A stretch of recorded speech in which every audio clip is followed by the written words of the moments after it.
আরে সোনালি অতীত রে, ছোটবেলায় হাডিয়ার দাদি বাঁশি বাজায় বাজায় কত মানুষের ঘুম হারাম করিয়ে লাইছে। অহংকার হলায় না এখান বুঝতো না, কইলে আরো হাগল করব। বহুত দিন ধরে ট্রাই করি চাই।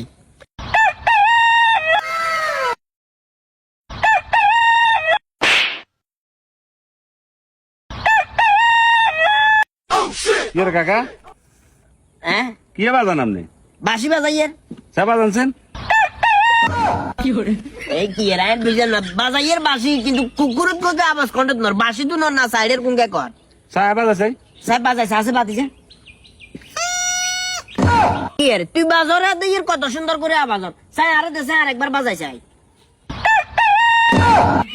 কি একটা অবস্থা বুঝলাম না, তুই বাজাইলে পরিপূর্ণ ভাবে আওয়াজ হয়, হ্যাঁ বাজাইলে কুকুরুত কুকুরুত কাহিনী দিয়া। উনার কাকা ওই সমাজের আড়ি আড়ি দুনিয়ার এসব এখন লইলে ভাবেন তো কেসাল শুরু করে দেন, তো এই কারণে আমের বাসি পর্যন্ত আমের ইয়া করে ইগনোর করে।